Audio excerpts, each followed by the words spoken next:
वेळ झालेली आहे. आन्सर की मिळाली आहे का सगळ्यांना? स्कोअर तेवढा लगेच चेक करून सांगा मला. आता जे काही आज झालं ना या 1 तासामध्ये, जे आले ना गुण,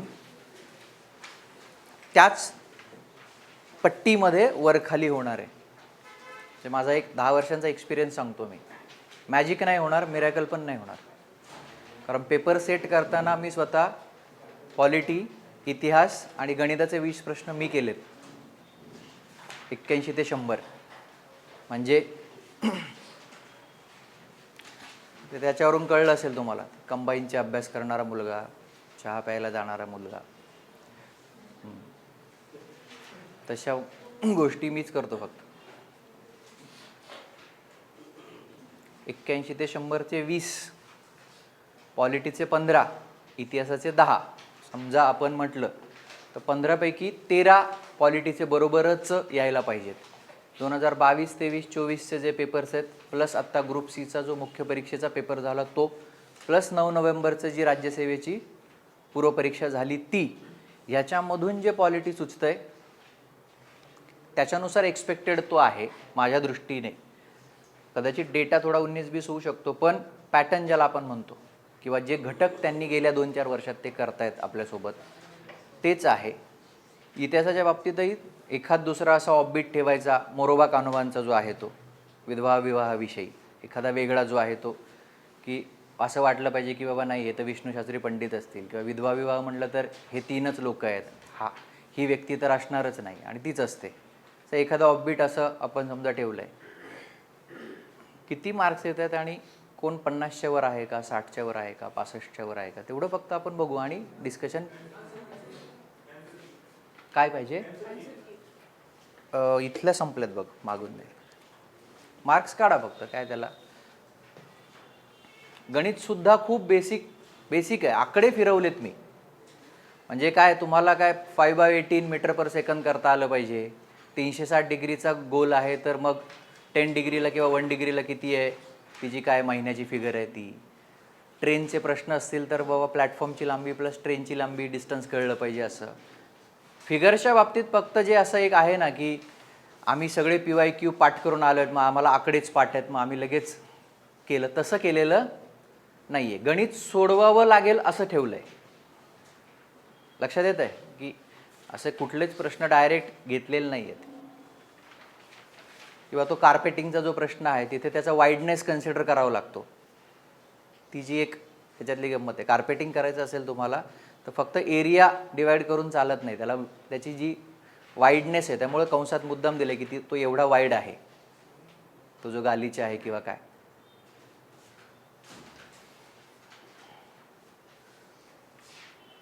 लॉजिकल रिझनिंगचे प्रश्न किंवा इतर सुद्धा असं काही त्याच्यात हे नाही आहे.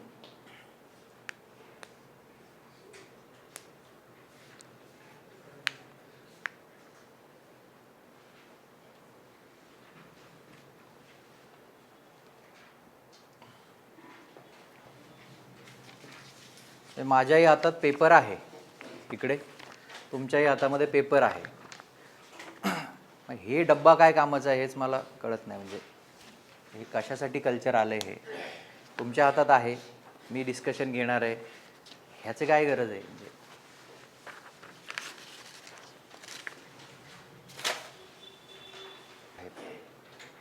60च्या वर किती लोक आहेत?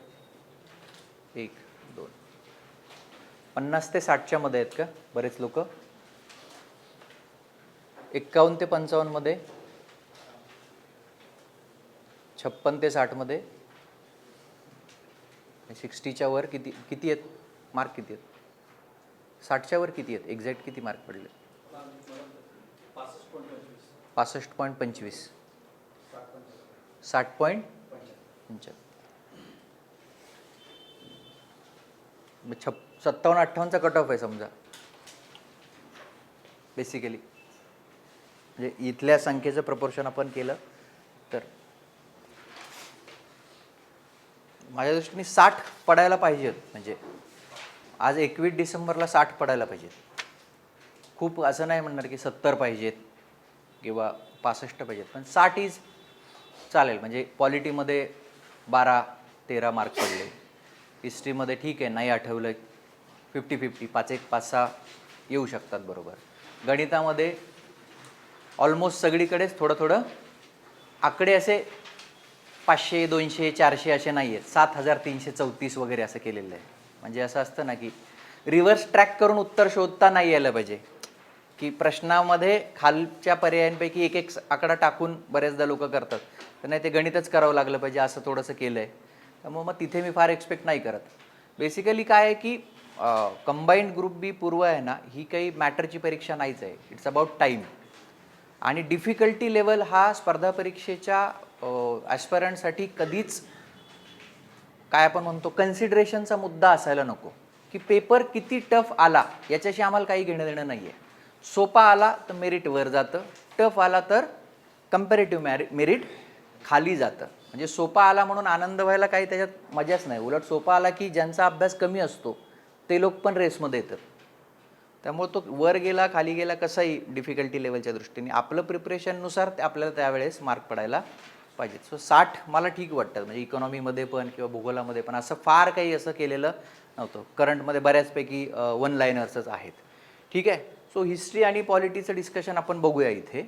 बाकीचं मग आपण व्हिडिओमध्ये ते सोडून देऊया. मॅथ्सचं वगैरे पण मी तिकडे घेईल. वेगात बघूया. फार असं त्याच्यात हे करण्यासारखं नाही आहे. प्रश्न तुमच्या समोर आहेत. इथे पेपर आहे माझ्यासमोर बघा. पुढे दिलेल्या विधानांपैकी योग्य विधान किंवा विधाने निवडा. कशामुळे विचारलं आहे? एक्सपेक्टेडच आहे. म्हणजे हे जे आपण म्हणतो ना पेपर फोडलेले प्रश्न आहेत, ते आयोग गेल्या 2-1 वर्षात जे करतोय ना, तो सांगतोय की लक्ष्मीकांतचे सुरुवातीचे 4 चॅप्टर्स पाठ करून या, आम्ही काही पिक करू. त्यातले टेबल पाठ करून या. फीचर्स ऑफ द इंडियन कॉन्स्टिट्यूशनचं नावाचं जे प्रकरण आहे, भारतीय संविधानाची वैशिष्ट्ये, त्यातल्या टेबल्समधूनच विचारतात ते काही वेगळं करत नाही आहे. ते 3-4 चॅप्टर्स आहेत, तिथूनच 2-2, 3-3 प्रश्न ते येत आहेत.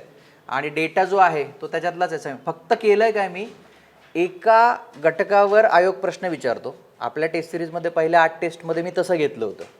इथं काय केलं आहे, इकडून इकडून इकडून त्या 4 विधानांचा एक प्रश्न केला. म्हणजे ते सगळंच टेस्ट होईल अशा हिशोबाने. बघा काय म्हटलं आहे, कॅबिनेट मिशनने 2 संविधान सभांची कल्पना जी आहे ती नाकारली होती. विधान करेक्ट आहे. 24 मार्च 1946ला कॅबिनेट मिशन जे आहे ते येतं आणि तुम्हाला ते 16 मे 1946ला प्लॅन जे आहे देतं आणि त्याच्यानुसार तुमची संविधान सभा जी आहे त्याची स्कीम बनते की एवढे लोक इथून असतील, एवढे लोक प्रिन्सलीमधून असतील, एवढे लोक ब्रिटिश इंडियामधून असतील वगैरे वगैरे. आणि मग काय आहे की मोर ऑर लेस मुस्लिम लीगला ते मान्य झालं. त्याच्या अगोदर स्टॅफर्ड क्रिप्स जो भारतामध्ये आला होता 42 साली, त्यानं स्पेसिफिकली हे असं म्हणलं नव्हतं की बाबा आम्ही 2 नेशन्स किंवा याच्या संबंधित क्लॅरिटी नव्हती. तसं मुस्लिम लीगनं क्रिप्सचे सुरुवातीचे प्रपोजल जे आहेत ते नाकारले होते. नंतर जे यांनी जे दिलं की त्याच्यामध्ये त्यांनी फार काही मग केलं नाही. आणि यांनी कॅबिनेट मिशननं जरी मुस्लिम लीग समहाऊ त्याच्याशी सहमत असली तरी 2 संविधान सभा काही दिलेला नाही. त्यांनी एकच ती जी आहे ती दिली. मग पुढे तुमचं पार्टिशन होतं, माउंट बॅटनचं ते सगळं येतं. त्याच्यानंतर मग तुम्ही सेपरेट होऊन 2 ते होता. सो जे आहे ते करेक्ट आहे. 22 जुलै 1947 रोजी भारताच्या संविधान सभेनं राष्ट्रीय झेंडा अडॉप्ट केला होता. बाकी हे ज्या 3 गोष्टी आहेत त्या पाठच असायला पाहिजे ना. 24 जानेवारी 1950ला जे येतं तुमचं काय आहे, राष्ट्रगीत, राष्ट्रगान, ज्याच्यावर त्यांनी 11 साडे 11 तास आत्ता परवा चर्चा केली. टोटल कामकाज काहीतरी 90-92 तासांचं आय थिंक झालं. स्वातंत्र्यानंतर आत्तापर्यंतच्या संसदीय इतिहासामधलं लोएस्ट फंक्शनिंग सेशन होतं परवाचं. Lowest functioning. तुम्हाला तुमचं संसद सुरू झाल्यापासनं आजपर्यंतचं सगळ्यात कमी काम झालेली परवाचं हिवाळी अधिवेशन आहे लोकसभेचं.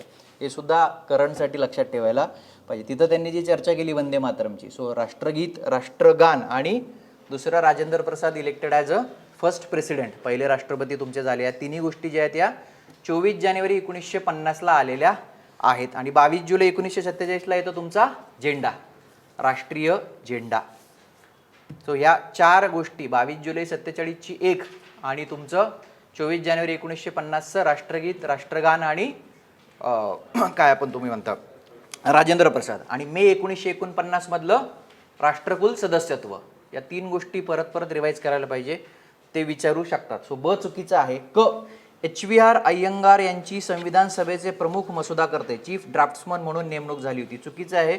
HVR अय्यंगार वॉज सेक्रेटरी आणि तुमचे चीफ ड्राफ्ट्समन आहेत SN मुखर्जी. 3च तर माणसं आहेत. एक BN राऊ आहेत संविधानिक सल्लागार किंवा लीगल ॲडवायझर, दुसरे HVR अय्यंगार सेक्रेटरी आणि तिसरे SN मुखर्जी प्रमुख मसुदा करते. आणि आर्टिस्टिकमधलं घेतलं तर इंग्लिश आवृत्तीची कॅलिग्राफी करणारे रईसदा प्रेमबिहारी जे काही आहेत ते. बाकी मला नाही वाटत की ते हिंदी आवृत्तीची कॅलिग्राफी कोणी केली, नंदलाल बोस यांनी काय केलं ते रिव्हिजनमध्ये मी घेतलं आहे. बट स्टील आत्ता 14 दिवस राहिलेले असताना प्रॉमिनंट 3 नावं घ्यायला पाहिजे. सो फक्त अ जे आहे ते करेक्ट आहे. आता जर हा चुकला असेल तर का चुकला याचं ॲनालिसिस केलं पाहिजे. का चुकला तर याचा अर्थ PYQचा अभ्यास झालेला नाही किंवा कसे प्रश्न आयोग विचारतं याचा अंदाज आलेला नाही. जर का चुकला हे बघायला पाहिजे की का माझ्याकडून हा डेटा वाचला गेला नाही. लक्षात येत आहे. आपण बऱ्याचदा काय म्हणतो की मी कसं काय नापास होतोय काय कळत नाही बुवा. असं काही मिस्टेक काय नसतं. PYQ बघितलं नाहीत, रेफरन्स वाचलं नाही, टेस्ट दिला नाही, नापास झाला. रॉकेट सायन्स काय त्याच्यात. 2 राज्याच्या मुख्य निवडणूक आयुक्तांच्या बडतर्फीची प्रक्रिया उच्च न्यायालयाच्या न्यायाधीशांप्रमाणे असण्याची तरतूद घटनेच्या कितव्या अनुच्छेदांतर्गत करण्यात आली आहे. फिरवून विचारलाय. बेसिक असा विचारू शकत होतो राज्य निवडणूक आयोगाची तरतूद कितव्या आर्टिकलमध्ये आहे किंवा राज्य निवडणूक आयुक्ताविषयीची तरतूद कितव्या आर्टिकलमध्ये आहे. फक्त तो फिरवून विचारलाय की उच्च न्यायालयाच्या न्यायाधीशांप्रमाणे असण्याची तरतूद बडतर्फीची प्रक्रिया. काय विचारलं बरं, कोणाला रेफरन्स लक्षात आहे घ्यायचा. मुद्दाम विधानसभेमध्ये ते एक आहेत आमदार, त्यांनी असं म्हणलं होतं की राज्याच्या मुख्य निवडणूक आयुक्ताला जरा बडतर्फ करून टाका. त्यांनी ते शेड्यूल मागं पुढं केलेलं आहे. ते विधानसभेचे तुमचे सभापती म्हणले नार्वेकर, अहो पण ते आपल्याकडं नसतं, ते संसदेकडं असतं. मग त्यांनी तिथं 243K वाचून दाखवलं. त्यांनी रिव्हिजन केली विधानसभेमध्ये, भारतीय संविधानाची रिव्हिजन केली. मग मला इंटरेस्टिंग असं वाटलं की यांना हे माहीत नसेल का, म्हणजे विचारणाऱ्यांना माहीत नसेल का. हे खूप इंटरेस्टिंग आहे ना. तुम्ही डायरेक्ट म्हणताय की मुख्य निवडणूक आयुक्तांना काढून टाका, सदनमध्ये प्रक्रिया सुरू करा. मग ते म्हणतात अहो आपल्याकडे पॉवरच नाही आहे ती. याचा अर्थ त्यांना माहीत नाही असं नाही होत. They do for the masses. परवा मी जे लेक्चरमध्ये म्हणलं ना की लोकांना माहीत नसतं, नाही यांनी मागणी केली आहे ना. सो पॉलिटिक्स कशा पद्धतीने काम करतं ते, politics works on the ignorance of the masses. लोकांच्या अज्ञानावर सगळं चालतं. 243K परत परत लक्षात ठेवायला पाहिजे. तिथं जे दिलं आहे की पंचायत राज संस्थांच्या निवडणुकांकरता एक राज्य निवडणूक आयोग असेल, त्या राज्य निवडणुकांमध्ये आयोगामध्ये एक राज्य निवडणूक आयुक्त असेल, त्या राज्य निवडणूक आयुक्तांच्या सेवा शर्ती आणि त्यांची नेमणूक राज्यपाल करतील. पण त्यांची बडतर्फी हायकोर्टाच्या न्यायाधीशांच्या पद्धतीप्रमाणे होईल. दॅट मीन्स संसदेच्या दोन्ही सभागृहांमध्ये विशेष बहुमत. अँड द काय आपण ग्राउंड्स आर मिसबिहेवियर अँड इनकॅपॅसिटी, गैरवर्तणूक आणि अकार्यक्षमता. 214 ते 231 उच्च न्यायालयाचे जे प्रोव्हिजन्स आहेत तिथं जे हायकोर्टाच्या जजची रिमूव्हलची पद्धत आहे ती राज्य निवडणूक आयुक्तांच्या संदर्भात वापरावी. लक्षात येते. So 243K. मग आता याला जर रिवाईज करायचं म्हटलं, तुमचा भाग किती आहे, 9 आहे ना. हे कसं आहे, भाग 9, 73वी घटना दुरुस्ती कायदा 243 ते 243 O.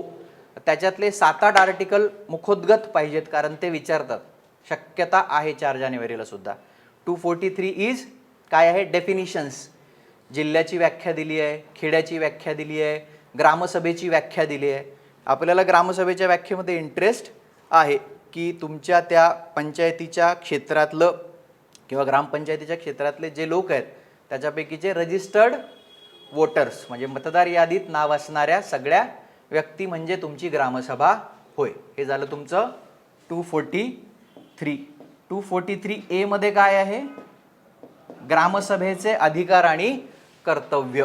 ग्रामसभेचे अधिकार आणि कर्तव्य, पॉवर्स जे काही आहेत तुमच्या आणि तुमच्या सगळ्या ड्युटीज. हू विल डिसाईड, राज्य विधिमंडळ ठरवेल तशी असेल. 243A ग्रामसभेचे अधिकार आणि ग्रामसभेची कर्तव्य कशी असतील, त्या त्या घटक राज्याचं राज्य विधिमंडळ कायदा करून ठरवेल तशी असतील. 243A. 243B मध्ये काय आहे? पंचायत राज संस्थांचं गठन, म्हणजेच तुमचं त्रिस्तरीय असावं असं सांगितलंय तुमच्या 243B मध्ये. कॉन्स्टिट्यूट करणे, पंचायत राज संस्था सगळीकडे त्रिस्तरीय पद्धतीने करणे, आणि जिथे लोकसंख्या 20 लाखांपेक्षा कमी असेल तिथे मध्यवर्ती पातळीवरची पंचायत राज संस्था असण्याची गरज नाही. That is 243B. पुढे काय येतं? 243C. कंपोजिशन, पंचायत राज संस्थेची संरचना. त्याच्यानंतर काय येतं तुमचं? D. आरक्षण, SC ST महिला. सो SC आणि ST हे त्यांच्या लोकसंख्येच्या प्रमाणात, आणि महिला असेल तर 1/3. 243 जे आहे ते D. E काय आहे? ड्युरेशन, पंचायत राज संस्थांचा कालावधी. F काय आहे? डिस्क्वालिफिकेशन, अपात्रता. आणि आपल्याला जे विचारलंय पुढे I नाही आहे याच्यामध्ये, वित्त आयोग. 243I मध्ये वित्त आयोग आणि 243K मध्ये तुमचा निवडणूक आयोग. मग इथं कुठलं आहे? जे आहे. जे काय आहे? ऑडिट, लेखापरीक्षण, पंचायती संस्थांच्या अकाउंट्सचं लेखापरीक्षण जे. M मध्ये काय आहे? भाग 9 लागू होत नाही. मग पुढे आपण पेसा आणि या सगळ्या गोष्टी बघतो. आणि 215 काय? 215 काय? असं मला हुक्की आली का अरे काय आता 243चा बंच जरा बोर झाला, मला 215 टाकतो असं मला वाटलं का? डेक्कन IAS मध्ये सुद्धा आणि इथे सुद्धा सुभाष अकॅडमीमध्ये सुद्धा कुठलाही पर्याय रॅन्डम कंटाळा आलाय, बोर झाले म्हणून नाही टाकत. का टाकला असेल 215? तुम्हाला माहित आहे की नाही हे तुम्ही टेस्ट करा. लास्ट इयरचा PYQ आहे. उच्च न्यायालय हे अभिलेख न्यायालय आहे का? आर्टिकल 215. कोर्ट ऑफ रेकॉर्ड का? असंच मला टाइमपास आकडा सुचेना म्हणून नाही टाकलाय. 215 high court is court of record, अभिलेख न्यायालय म्हणून काम करतं. लास्ट इयरचाच प्रश्न आहे प्रिलियमचा. हे जर मास्तरला माहिती आहे आणि कॅन्डिडेटला माहिती नाही आहे तर मग जरा विषय तो गंभीर आहे. नेक्स्ट प्रश्न क्रमांक 3. घटना दुरुस्ती विधेयकाला संमती देण्याची कृती. 24वी घटना दुरुस्ती कायदा 1971, भाग 20, आर्टिकल 368. पहिला मुद्दा, कोणत्याही सभागृहात संसदेच्या मांडता येते. दुसरा मुद्दा, कोणीही मांडू शकतो, मंत्री किंवा खाजगी सदस्य. तिसरा मुद्दा, संसदेच्या दोन्ही सभागृहात विशेष बहुमताची आवश्यकता असते, एकूणच्या निम्म्यापेक्षा जास्त आणि उपस्थित आणि मतदान करणाऱ्यांच्या 2/3 इतके. चौथा मुद्दा, जॉईंट सिटिंग घेता येत नाही आणि राष्ट्रपतींची संमती 24वी घटना दुरुस्ती कायदा 1971 नुसार बंधनकारक असते. आणि जिथे फेडरल प्रोव्हिजन्स, संघराज्यात्मक तरतुदी बदलायच्या असतील तिथे विशेष बहुमत संसदेच्या दोन्ही सभागृहात प्लस किमान निम्म्या राज्यांची संमती. लक्षात येते? सो आणि घटना दुरुस्तीचे जे आहेत 2 प्रकार आहेत. एक, संसदेच्या दोन्ही सभागृहांमध्ये विशेष बहुमत आणि विशेष बहुमत प्लस निम्म्या राज्यांची संमती. घटना दुरुस्ती प्रक्रियेचे 2 प्रकार आहेत. भारतीय संविधानामध्ये आर्टिकल 368 अंतर्गत दिलेल्या घटना दुरुस्ती प्रक्रियेचे 2 प्रकार आहेत.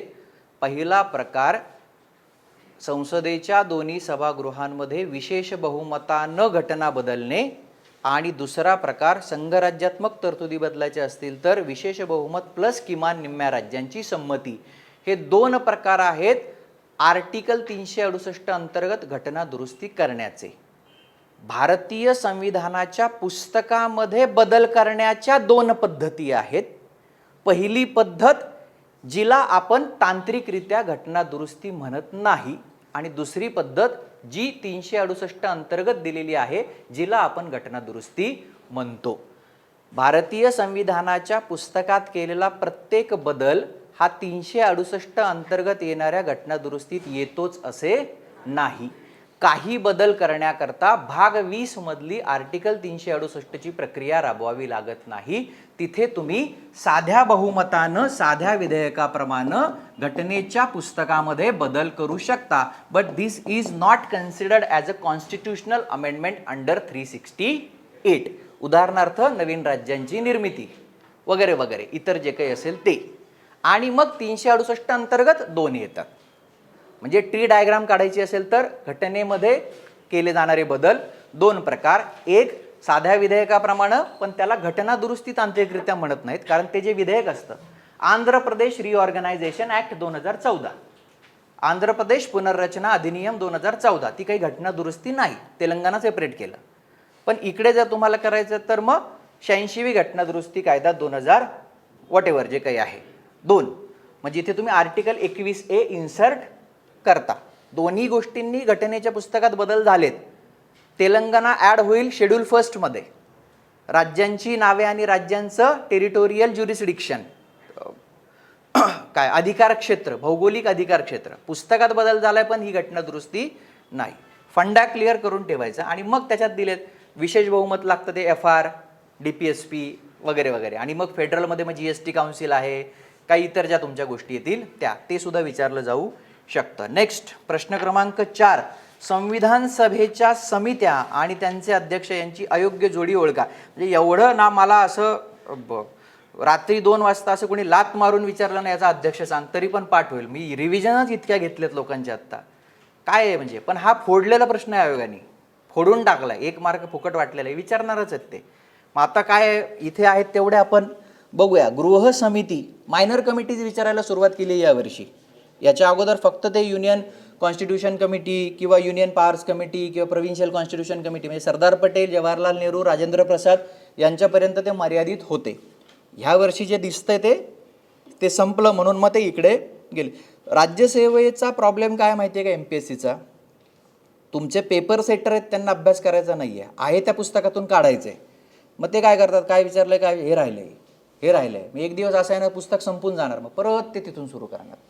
म्हणून लोकांना मार्क्स जास्त पडत आहेत. अदरवाईज त्याच्यामध्ये जर असं एक फ्लेक्झिबिलिटी असते ना, करंटची काही त्याचा रिलेव्हन्स असता, तर मग हे जुने लोक जे आहेत ते परत परत यादीत आले नसते.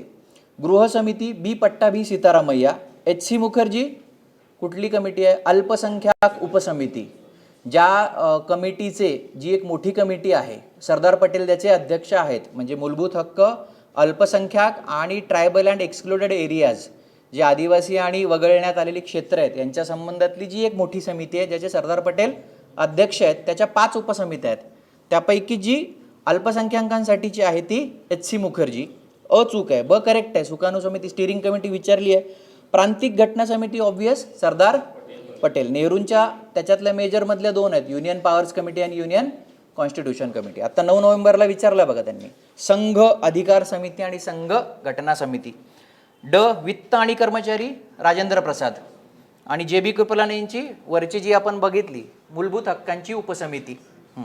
ई. प्रक्रिया नियमन समिती इज अगेन राजेंद्र प्रसाद. आणि KM मुंशींची ऑर्डर ऑफ बिझनेस कमिटी, व्यवहार क्रम समिती. सो अ, क, ड आणि ई हे अयोग्य आहे. नेक्स्ट, SR सेन हे पुढीलपैकी कोणत्या आयोगाचे सदस्य आहे. This is like 1+1 is equal to किती, तर RS सरकारिया, B. शिवरामन आणि SR सेन. आयोगानं अनेकदा विचारलेला प्रश्न आहे. 1983 साली बसवण्यात आलेला तुमचा कुठल्या प्रश्नावर आहे आपण, हां तो दाखवतो. सो सरकारी आयोग. आणि 1988ला त्यांनी त्यांच्या रेकमेंडेशन्स दिल्या केंद्र राज्य संबंधांविषयीच्या. सो RS सरकारिया सुप्रीम कोर्टाचे जे जज होते ते त्याचे अध्यक्ष आहेत, आणि बाकीचे हे 2 लोक. मग त्यांच्या प्रमुख शिफारशी किमान 4-5 माहीत पाहिजे. सगळ्यात मेजर काय आहे, आर्टिकल 263 अंतर्गत जे इंटरस्टेट काउन्सिल आहे, आंतरराज्य परिषद, ती परमनंट स्वरूपात स्थापन करावी, जे रेकमेंडेशन एक्झिक्यूट झालं. इंटर गव्हर्नमेंटल काउन्सिल ज्याला त्यांनी नाव दिलं होतं, आंतरशासकीय परिषद. त्याच्यानंतर आर्टिकल 356 शुड बी स्पॅरिंगली युज्ड. 356 हे वारंवार असं तुमच्या मनाला आलं म्हणून तुम्ही वापरू नका, राज्यांना कंट्रोल करू नका. ऑल इंडिया सर्व्हिसेसचं स्ट्रेंथनिंग करा, की अखिल भारतीय सेवांचं बळकटीकरण केलं पाहिजे. राज्यांच्या तिथं बसवले पाहिजेत लोक, ते IAS IPS आणि ते सगळे, म्हणजे जेणेकरून त्यांनी सेंट्रल स्टेटच्या याच्यात काय पॉवरफुल राहिलं पाहिजे काय नाही, असं त्यांचं ते होतं. त्यानंतर त्यांची आणखी एक महत्त्वाची शिफारस म्हणजे राज्यसभेच्या भूमिकेमध्ये बदल करू नका, आणि जे काही इतर सगळे पॉवर्स आहेत राज्यसभेचे ते तसेच ठेवा, तिला जास्त खाली आणू नका. आणखी काय, राज्यपालांना 5 वर्षांचा जो कार्यकाळ आहे तो अगदीच काही खास कारण असल्याशिवाय त्यांच्याकडून काढून घेऊ नका. सो बॅलन्स त्यांनी ठेवलेला तो होता. नेक्स्ट प्रश्न क्रमांक 6, अयोग्य जोडी ओळखा किंवा जोड्या ओळखा. फीचर्स ऑफ इंडियन कॉन्स्टिट्यूशनचं जे प्रकरण आहे लक्ष्मीकांत मधलं, तिथे जो बाजूला चार्ट दिलाय ना, तुम्ही PYQ काढा 10 वर्षाचे, तिथंच खेळतात ते. अशा डाव्या हाताला दिलेलं आहे बघा त्यांनी, असं भाग आणि ते असं आत उघडून पण बघत नाहीत. PYQचं ॲनालिसिस म्हणजे हाफ जॉब डन आहे. 60% तिथंच काम संपतं. पण ज्याचं PYQ ॲनालिसिस स्ट्रॉंग आहे तो यादीत असतोच. आणि PYQ ॲनालिसिस नाही आहे आणि वारंवार पुस्तक आहे, अभ्यासिकेत 10 तास बसतो, 0 फिनिश, डिरेक्शनलेस आहे ते. तर याच्यातच ते विचारतात सतत. नागरिकत्व भाग 2 5 ते 11 अचूक आहे. संघ आणि त्याचा प्रदेश भाग 1 1 ते 4 करेक्ट आहे. निवडणुका भाग 15 324 ते 329 ए. कधी कधी 329च लिहितात, कधी कधी 329 ए पण लिहितात. ते इंटरफरन्स जे आहे न्यायालयाचं त्याचा पण कधी कधी ते समावेश करतात. बाकी मग भाग 3 मध्ये मूलभूत हक्क आहेत 12 ते 35. भाग 4 मध्ये मार्गदर्शक तत्व आहेत 36 ते 51. भाग 4A मध्ये 51A तुमचं भाग 4 मध्ये DPSP आणि भाग 4A मध्ये मूलभूत कर्तव्य. भाग 5 जर बघितला तर एव्हरीथिंग रिलेटेड टू युनियन. भाग 5 मध्ये मग तुमचं युनियनचं एक्झिक्युटिव्ह कार्यकारी मंडळ आहे. भाग 5 मध्ये केंद्राचं कायदे मंडळ आहे. सुप्रीम कोर्ट म्हणजे त्या लेवलची ज्युडिशरी आहे. भाग 6 मध्ये सगळं स्टेटचं येतं. राज्याचं कार्यकारी मंडळ येतं, राज्याचं कायदे मंडळ येतं आणि हायकोर्ट 214 ते 231 जे आत्ता आपण बोललो. सो अ आणि क अयोग्य आहे. नेक्स्ट 7वा प्रश्न, हा सुद्धा फेवरेट आहे म्हणजे यांचा. भारतीय घटनेतील अनुसूच्यांविषयीचे योग्य विधान किंवा विधाने निवडा. 71वी घटना दुरुस्ती कायदा 1992 द्वारे 8व्या अनुसूचित नेपाळी भाषेचा समावेश करण्यात आला होता. आय थिंक 1-2 वर्षाखाली त्यांनी असं डायरेक्ट या घटना दुरुस्त्यांवर विचारलं होतं. 3-4 घटना दुरुस्त्या आहेत 8व्या अनुसूची संबंधी. पहिली जी आहे ती 21वी घटना दुरुस्ती 1967, 71 नाही 67. 24वी घटना दुरुस्ती आपण हे बघितलं ना मगाशी. 21वी घटना दुरुस्ती 1967 मध्ये सिंधी तुम्ही ॲड केली. प्रश्नामध्ये दिलेली 71वी घटना दुरुस्ती कायदा कोकणी, मणिपुरी आणि नेपाळी या 3 ॲड केल्या. आणि रिसेंटली म्हणजे 92वी घटना दुरुस्ती 2003 मध्ये तुम्ही 4 बोडो, डोगरी, मैथिली आणि संथाळी ॲड केली. आणि 2011 मध्ये 96वी घटना दुरुस्ती केली तुम्ही. ओडिया असं नाव जे आहे त्याच्यामध्ये बदल जो आहे तो केला. 8व्या अनुसूचीमध्ये 22 भाषा आहेत. ओरिजिनल कॉन्स्टिट्यूशनमध्ये 14 त्या होत्या. मग त्या 8 कुठल्या, तर या अशा 92च्या 4, 71च्या 3 आणि 21नी केलेली सिंधी 4 आणि 3 7 आणि 1 8. बाकी मग तिथे ब काय म्हटलंय, दुसऱ्या अनुसूचित सर्वोच्च न्यायालयाच्या न्यायाधीशांच्या वेतनाची तरतूद असून 3ऱ्या अनुसूचित उच्च न्यायालयाच्या न्यायाधीशांची शपथ. रँडम उगीच खेळ केला तुमच्यासोबत की मग प्रत्येक माणूस म्हणजे फंडा क्लिअर आहे की नाही ते बघितलं की सेकंडमध्ये तुमचे वेतन भत्ते आहेत. कोणाकोणाचे आहेत सेकंडमध्ये? राष्ट्रपती, राज्यपाल प्लस तुमचं कोण येतं, सगळ्या कायदे मंडळांचे प्रिसाइडिंग ऑफिसर, लोकसभा, राज्यसभा, विधानसभा, विधान परिषद, सभापती, उपसभापती, अध्यक्ष, उपाध्यक्ष. त्यानंतर ज्युडिशरी, सुप्रीम कोर्ट, हायकोर्टाचे जजेस आणि कॅग कॉमन आहे दुसऱ्या तिसऱ्यामध्ये. हे दुसऱ्यामध्ये असणारे वेतन भत्ते, तिसऱ्यामध्ये असणारं शपथ ओथ जी आहे त्याच्यामध्ये कोणाची ओथ आहे? सगळे मंत्री, केंद्राचे मंत्री, राज्याचे मंत्री. म्हणजे दोन्ही ठिकाणचं कार्यकारी मंडळाच्या लोकांच्या शपथा 3ऱ्या अनुसूचित आहेत. प्लस सगळे कायदे मंडळाचे सदस्य, संसद प्लस विधिमंडळ प्लस त्या कायदे मंडळाचा फॉर्म भरणारे सगळे उमेदवार plus judiciary, supreme court, high court, जज आणि प्लस वरचा माणूस कॅग. झाले. रिव्हिजनला काय म्हणजे मग ते इथं लिहून आणायचं व्यवस्थित असं हे करायचं आणि रेघोट्या मारायच्या. सर 12 तासांची रिव्हिजन काय नाही घेत? 12 तास लागतच नाही याला. रिव्हिजन करायला 12 तास लागत नाहीत. टाईमपास करायला 12 तास लागतात. परीक्षेच्या 15 दिवस आधी 1 डे रिव्हिजन घ्या म्हणजे टाईमपास आहे, मनोरंजन आहे. त्यापेक्षा धुरंधरला गेलो असतो मी. एनर्जी कशाला वाया घालवायची? दुसरं आणि तिसरं, सेकंड आणि थर्ड, की सेकंडमध्ये वेतन भत्ते कोणाचे? राष्ट्रपती, राज्यपाल. म्हणजे ते पाठच झालं पाहिजे. सगळे जे काही आहेत तुमचे POs, प्रिसाइडिंग ऑफिसर आणि तुमचे हायकोर्ट, सुप्रीम कोर्ट जजेस आणि कॅग. तिसऱ्या याच्यामध्ये शपथ कोणाची, सगळे मंत्री. सगळे मंत्री असं लिहिलं की सगळे सगळे सदस्य, आमदार खासदार, सगळे उमेदवार आणि प्लस तुमचे हायकोर्ट सुप्रीम कोर्ट जज प्लस तुमचे कॅग. चौथ्यामधलं आपण तिकडे हे केलंय, चौथं नाही हां क मध्ये विचारलंय बघा, केंद्रशासित प्रदेशांमधून राज्यसभेत जाणाऱ्या सदस्यांचे वाटप. केंद्रशासित प्रदेश प्लस घटक राज्य त्या सगळ्यांच्या सीट्सचं अलोकेशन आहे तुमचं राज्यसभा. सो 1 2 3 4 5 मध्ये काय आहे, आसाम, मेघालय, त्रिपुरा, मिझोराम सोडून एक्सक्लुडेड एरियाज, ट्रायबल एरियाजचं ॲडमिनिस्ट्रेशन. 6 मध्ये आसाम, मेघालय, त्रिपुरा, मिझोराम. 7 मध्ये आपण काय पाहिलं, गेल्या वर्षी आलेला प्रश्न होता, 7व्या अनुसूचीमध्ये सेंट्रल स्टेटचं लेजिस्लेटिव्ह वाटप सगळं दिलेलं आहे. संघसूची, राज्यसूची, समवर्ती सूची. 98 विषय संघसूचीमध्ये आहेत, राज्यसूचीमध्ये 59 आहेत आणि 47 वरून 52 झालेली तुमची समवर्ती सूची. 9वी पहिल्या घटना दुरुस्ती 1951 जी केली आहे ती, जी नंतर केशवानंद भारतीनं म्हटले की 24 एप्रिल 1973 नंतर होत नाही. 10वी अँटी डिफेक्शन 52वी घटना दुरुस्ती कायदा 1985. 11, 12, 73 आणि 74. नेक्स्ट अ ब क ऑल आर करेक्ट. मार्गदर्शक तत्वे ही अशा धनादेशासारखी आहेत जी बँकेतल्या संसाधनांनी परवानगी दिल्यावरच वटतो. कोण आहे मग माणूस, ग्रुप सी मेन्सला आत्ता आलेला प्रश्न होता.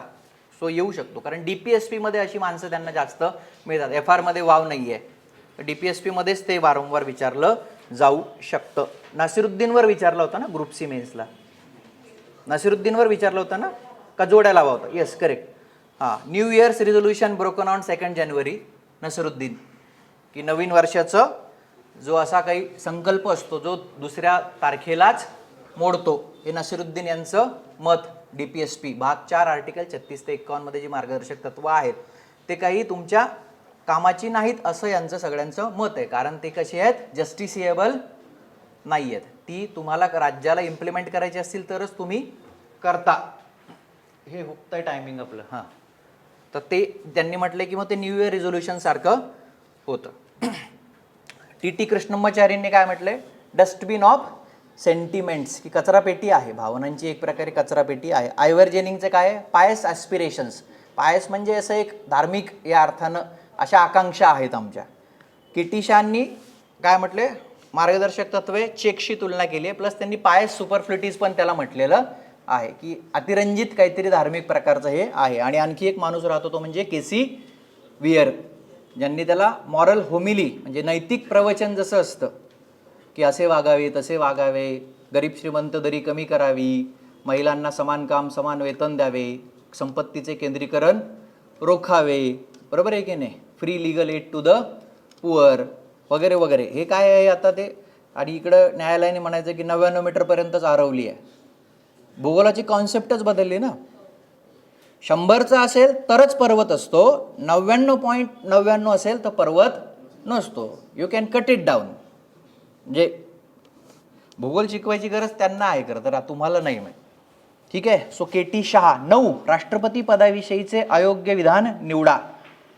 घटनेच्या अनुच्छेद 52 मध्ये राष्ट्रपती पदाची तरतूद आहे. युनियन एक्झिक्युटिव्ह 52 ते 78. भाग 5 दिल्ली विधानसभेचे निर्वाचित सदस्य राष्ट्रपती पदाच्या निवडणुकीतील मतदार असतात. सगळेच निर्वाचित असतात. सगळेच म्हणजे संसदेचे निर्वाचित आहेत, बरोबर, म्हणजे लोकसभा प्लस राज्यसभा. त्यानंतर घटक राज्यांच्या विधानसभा ज्या आहेत त्यांचे निर्वाचित आहेत. त्यानंतर केंद्रशासित प्रदेशांच्या ज्या विधानसभा आहेत दिल्ली पद्दुचेरीचे ते सगळे आहेत. मग कोण नाही, नॉमिनेटेड कोणीच नाही आणि विधान परिषद कोणीच नाही, बरोबर. मग नॉमिनेटेड तुमचे संसदेचे असतील किंवा राज्यांच्या विधानसभांचे असतील किंवा विधान परिषद, तर कोणीही तिकडे मतदार नाही. सो सेकंड करेक्ट आहे.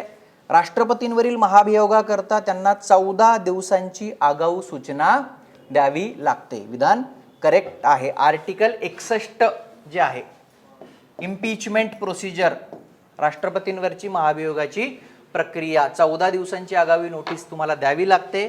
राष्ट्रपतींवरच्या महाभियोगाचे चार्जेस किंवा प्रक्रिया संसदेच्या कोणत्याही सभागृहात सुरू करता येतात. असंही विचारू शकतात, राज्यसभेत करता येतात का, तर येस करता येतात. 14 दिवसांची आगाऊ नोटीस द्यावी लागते. तशा प्रकारचा ठराव किंवा प्रस्ताव सभागृहात आणण्याकरता सभागृहाच्या एकूण सदस्य संख्येच्या 1/4 इतक्या सदस्यांची संमती लागते. मग तुम्ही महाभियोगाचा ठराव आणता आणि तो ठराव आणल्यानंतर टोटलच्या 2/3 इतक्या बहुमतानं तुम्हाला तो पारित करावा लागतो. विशेष बहुमताचे वेगवेगळे प्रकार आहेत. इट इज नॉट की एकूणच्या निम्म्यापेक्षा जास्त आणि 2/3 प्रेझेंट अँड वोटिंग. विशेष बहुमत हे वेगवेगळ्या प्रकारचं असतं. त्यातलं एक म्हणजे राष्ट्रपतींच्या महाभियोगाचं, जे आपण एकदाच कॉन्स्टिट्यूशनमध्ये वापरतो. टोटलच्या 2/3 इतकं राष्ट्रपतींना पदावरून काढायचं असेल तर 2/3 एकूणच्या, उपस्थित वगैरे नाही, जी काही तुमची फुल फिगर आहे त्याच्या 2/3 दोन्ही सभागृहात ते पास करावं लागतं. आणि it's a quasi judicial process, अर्धन्यायिक प्रकारची ती प्रक्रिया आहे, जिथे राष्ट्रपती स्वतः त्या प्रक्रियेमध्ये उपस्थित राहू शकतात. आणि सगळ्यात महत्त्वाचा मुद्दा, राष्ट्रपतींना महाभियोग चालवण्याकरता किंवा पदावरून काढण्याकरता घटनेमध्ये दिलेलं कारण आहे व्हायलेशन ऑफ कॉन्स्टिट्यूशन, घटनेचा भंग.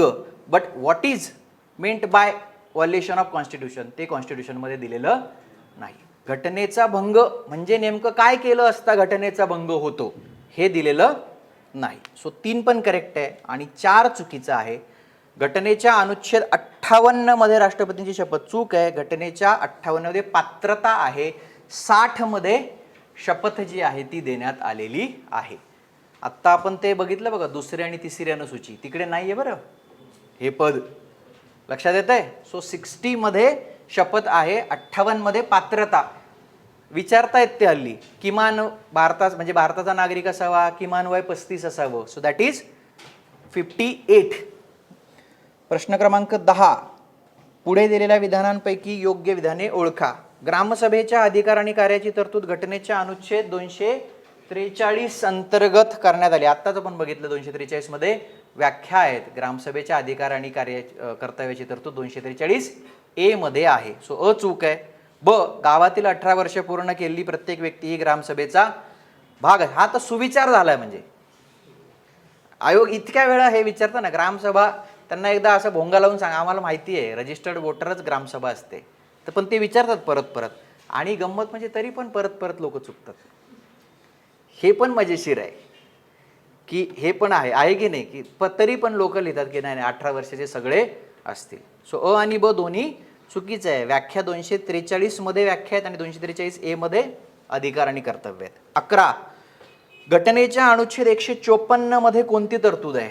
PYQ आहे हा PYQ आहे. जर तुम्हाला लक्षात असेल तर, राज्याचे कार्यकारी अधिकार, executive power of the state, राज्याचे कार्यकारी अधिकार, executive power of the state, executive power of the state shall be vested in the governor. 154 clear सांगतं, राज्याचे कार्यकारी अधिकार shall be vested in the governor, हे राज्यपालांकडे असतील and shall be exercised by him directly or through officer subordinate to हिम.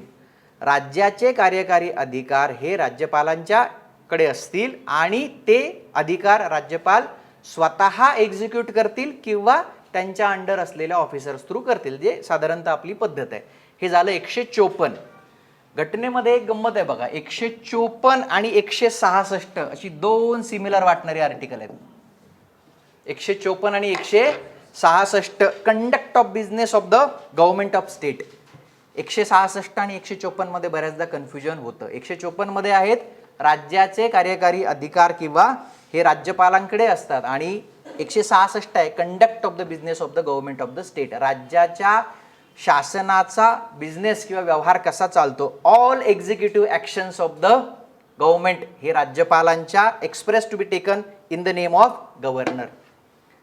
सर्व कार्यकारी कृती या राज्यपालांच्या नावे होतील. 166 कन्फ्युजिंग आहे, पण ते कन्फ्युजन तिथे त्याच्या वर्डिंगमध्ये आहे. 154 आणि 166. परत एकदा रिपीट करतो, घटनेच्या अनुच्छेद 154 मध्ये कोणती तरतूद आहे? Executive power of the state shall be vested in the governor.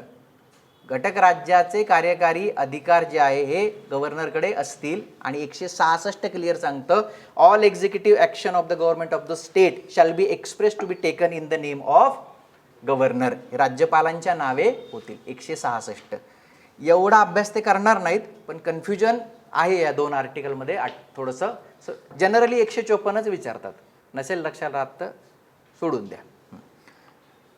राज्यपाल पदाची निर्मिती 153, राज्यपालांची नेमणूक 155, राज्यपालांची टर्म 156.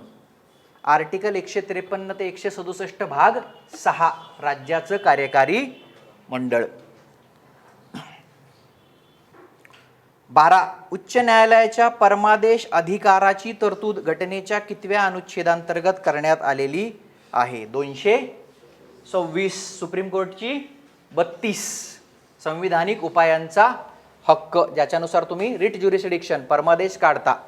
हिबियस कॉर्पस, सर्टिओररी, क्यो वॉरंटो, मॅन्डॅमस आणि प्रोहिबिशन 5 प्रकारचे जे परमादेश आहेत ते. आणि सर्वोच्च न्यायालयाचं परमादेश अधिकार क्षेत्र 32 मध्ये आहे आणि उच्च न्यायालयाचं परमादेश अधिकार क्षेत्र 226 मध्ये आहे. म्हणजेच सर्वोच्च न्यायालयाचं परमादेश अधिकार क्षेत्र हे ओरिजिनल असलं तरी एक्सक्लुझिव्ह नाही. ओरिजिनल म्हणजे काय? डायरेक्ट तुम्ही सर्वोच्च न्यायालयात जाऊ शकता, प्रारंभिक आहे, पण एक्सक्लुझिव्ह म्हणजे अनन्य नाही. का? कारण ते हायकोर्टाला पण दिलेलं आहे. फक्त इथं एक जो फरक येतो, सर्वोच्च न्यायालयाचं परमादेश अधिकार क्षेत्र हे केवळ फंडामेंटल राईट्सच्या संरक्षणाकरता वापरता येतं. उच्च न्यायालयाचं परमादेश अधिकार क्षेत्र हे fundamental rights plus other legal राईट्ससाठी पण वापरता येतं. म्हणून जर कायद्याच्या व्याप्तीचा मुद्दा घेतला तर हायकोर्टाचं परमादेश अधिकार क्षेत्र हे सर्वोच्च न्यायालयाच्या परमादेश अधिकार क्षेत्रापेक्षा व्यापक आहे, wider than the writ jurisdiction of the supreme court.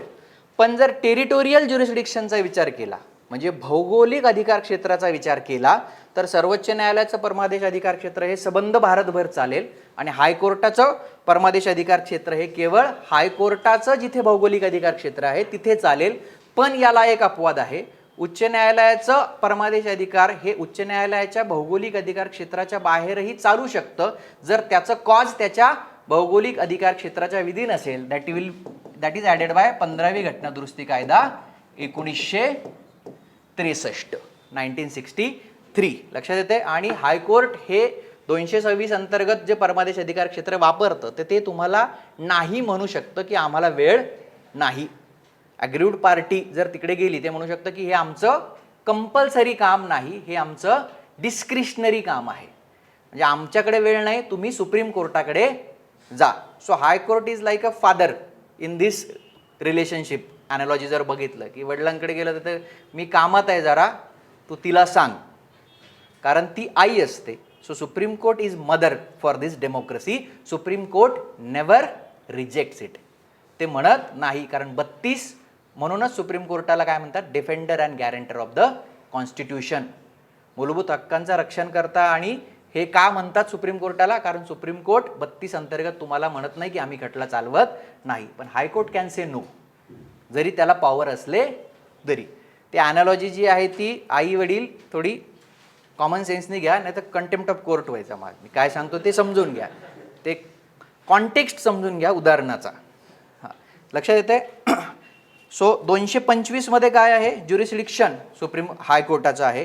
227 मध्ये ॲडवायझरी, तुमचं पर्यवेक्षण ज्याला काय आपण म्हणतो त्यांच्या खालच्या कोर्टावरचं. 224 मध्ये आपण टेस्टमध्ये 8व्या का 7व्या घेतला बघा हा प्रश्न, ॲडिशनल अँड ॲक्टिंग जजेस ऑफ हायकोर्ट्स. नेक्स्ट प्रश्न क्रमांक 13, भारताचे महान्यायवादी आणि राज्याचे महाधिवक्ता काय आहे? 76 आणि 165. 76 आणि 165. इथं तर काय म्हणजे सोपंच आहे की नाही, तिकडे राष्ट्रपती नेमणूक करतात, इकडे राज्यपाल नेमणूक करतात. आता तिकडे इकडे म्हणजे अटर्नी जनरल आणि ॲडव्होकेट जनरल. तिकडे कोण ठरवतं सगळं? रेम्युनरेशन वगैरे वगैरे, राष्ट्रपतींची मर्जी. इथे राज्यपालांची मर्जी. पदावधी घटनेमध्ये दोघांचा दिलेला नाही. तो देशाचा काय हायेस्ट लॉ ऑफिसर आहे, हा राज्याचा हायेस्ट लॉ ऑफिसर आहे. बाकी काय आहे मग आता त्याच्यात? 88 आणि 105 आणि 177 आणि 194 या 2 बंच जे आहेत ते त्याला जोडून बघायला पाहिजेत. 88 आणि 105 म्हणजे 88 नुसार अटर्नी जनरल ऑफ इंडियाला संसदेमध्ये किंवा संसदेच्या समितीमध्ये बोलण्याचा अधिकार प्राप्त होतो, पण वोटिंगचा नाही. आणि 105 नुसार त्याला त्या संसदेचे विशेषाधिकार प्राप्त होतात. इकडे 165 वाला जो माणूस आहे त्याला 177 नुसार राज्य विधिमंडळामध्ये बोलण्याचा अधिकार प्राप्त होतो आणि 194 नुसार विशेषाधिकार प्राप्त होतात. किमान या गोष्टी लक्षात ठेवल्या पाहिजेत. नेक्स्ट 14, पुढीलपैकी कोणत्या राज्यामध्ये विधान परिषद अस्तित्वात नाही? आय थिंक PYQ मध्ये घेतलंय ना त्यांनी असंच काहीतरी. ते जे स्टेट लेजिस्लेचरचं टेबल आहे ना लक्ष्मीकांतच्या पुस्तकात, की विधान परिषदेचे सदस्य कुठे जास्त, कुठे कमी, कुठे आहे, कुठे नाही. पूर्वी तर ते जुने पेपर बघितले तुम्ही तर ते रिझर्वेशन पण विचारायचे. ते शेड्यूल कास्टचं रिझर्वेशन किती आहे, शेड्यूल ट्राईबचं रिझर्वेशन किती आहे, सीट्समध्ये टेबल्सवर. ते कदाचित तिथे पण जाऊ शकतात. काय आहे मग? केरळमध्ये नाही. बिहारमध्ये आहे 75 सीट्स आहेत. कर्नाटकमध्ये सेम 75 सीट्स आहेत. तेलंगणामध्ये मिनिमम 40 आहेत आणि कुठली उरतात मग? महाराष्ट्र 78, आंध्र प्रदेश 58 आणि उत्तर प्रदेश 100. प्रश्न क्रमांक 14 आहे का बरोबर इथे? केरळ. कुठला आर्टिकल आहे मग याच्यामध्ये? 169, ॲबोल्युशन or creation of legislative council in the state. घटक राज्यांमध्ये विधान परिषदांची किंवा विधानसभांची निर्मिती. जर राज्याच्या विधानसभेनी विशेष बहुमताने तसा ठराव पारित करून दिला तर संसद काय करेल? साध्या बहुमतानं ते करेल. So special majority is required from the state legislative assembly for the creation or abolition of legislative councils. विधान परिषदेच्या निर्मिती किंवा ती डिझॉल्व रद्द करण्याकरता घटक राज्यांच्या विधानसभेनं तसा ठराव विशेष बहुमतानं पारित करून दिला पाहिजे आणि संसदेनं मग तो साध्या बहुमतानं केला पाहिजे, तर तिथे ती येते किंवा असलेली रद्द होते. आर्टिकल 168 ते 212 भाग 6 राज्याचं कार्यकारी मंडळ. 15, शेवटचा प्रश्न. अल्पसंख्याक समुदायाच्या भाषा, लिपी आणि संस्कृतीच्या संरक्षणासंबंधीची तरतूद कितव्या आर्टिकलमध्ये आहे? 29. सांस्कृतिक आणि शैक्षणिक हक्क, मूलभूत हक्कांमधला 5वा मूलभूत हक्क. भाग 3, 12 ते 35, 12 स्टेट, 13 कायदा, 14 ते 18 समानतेचा हक्क, 19 ते 22 स्वातंत्र्याचा हक्क, 23-24 शोषणाविरुद्धचा हक्क, 25 ते 28 धार्मिक स्वातंत्र्याचा हक्क, 29-30 सांस्कृतिक आणि शैक्षणिक हक्क, 31-44 ने काढून टाकलेला राईट टू प्रॉपर्टी, 32 शेवटचा घटनात्मक उपायांचा हक्क आणि त्यातला 29-30 मधला 29 any section residing in any part of the country. भारतातल्या कुठल्याही भागामध्ये रहिवास करणारा कुठलाही समूह किंवा गट, त्याला त्याची भाषा, लिपी आणि संस्कृती, language, script and culture conserve करण्याचा पूर्ण अधिकार आहे. आर्टिकल 29. आणि त्या 29चाच दुसरा भाग काय सांगतो की धर्म, वंश, जाती किंवा भाषा, धर्म, वंश, जाती किंवा भाषा या मुद्द्यांवर कोणालाही अशा शैक्षणिक संस्थेत प्रवेश नाकारला जाऊ शकत नाही जी राज्य संस्थेकडून मेंटेन केलेली आहे किंवा जिला स्टेटकडून फंड मिळत आहेत, अनुदान मिळत आहे. लक्षात येते? सो हे दोन भाग आहेत 29चे. आणि मग एनी सेक्शन असा शब्द तिथे वापरल्यामुळं कोर्ट म्हणलंय की हे मेजॉरिटी अँड मायनॉरिटी दोघांना अवेलेबल आहे. It is not available to minority only. आणि 30 मध्ये मग तुमचं ते सगळं येतं पुढचं की अल्पसंख्याकांना शैक्षणिक संस्था स्थापन करण्याचा अधिकार, 32 मध्ये संविधानिक उपाय आणि 28 मध्ये freedom from attending religious instruction, शैक्षणिक संस्थांमध्ये धार्मिक सूचना ऐकणं न ऐकण्याविषयीचा तुमचा हक्क. हे झालं पॉलिटी. हिस्ट्री बघा. हिस्ट्रीचं ना हे वन्स फॉर ऑल एकदा क्लिअरच करायचं आहे मला. महाराष्ट्राच्या इतिहासाचं काहीतरी असं एक असं यूट्यूबवर असं येऊनच ते संपवायचं आहे. लोकांना एवढा काय प्रॉब्लेम आहे महाराष्ट्राच्या इतिहासाचा, आम्हाला कसं काय हे माहीत असणार? कसं काय माहीत असणार म्हणजे वाचूनच माहीत होईल ना ते. सन 1857च्या बंडासंबंधीची योग्य विधाने. गेल्या वर्षी विचारलं की त्यांनी 27वी नेटिव्ह इन्फंट्री. लास्ट इयरचा PYQ आहे ना, रामजी शिरसाट. कोल्हापूरमध्ये 1857च्या 2 याच्यामध्ये बंड झालं. पहिलं बंड तुमचं 31 जुलै 1857ला झालं आणि दुसरं बंड 6 डिसेंबर 1857ला झालं. कोल्हापूरमध्ये 2 तुकड्यांमध्ये झालं. पहिल्या याच्यामध्ये तुम्ही रामजी शिरसाट जो तिथला एक नेटिव्ह इन्फंट्रीमधला हवालदार आहे, म्हणजे बेसिकली तो हवालदार होता पण त्याचं डिमोशन करून त्याला साधा शिपाई केलं होतं. आणि हा रामजी शिरसाट हा मूळचा सावंतवाडीचा आहे पण तो त्या 27व्या रेजिमेंटमध्ये आहे. मग त्याच्या अंडर म्हणा किंवा दाऊद बेग म्हणून आणखी एक त्याचा सहकारी आहे, त्यांच्या अंडर ते झालं.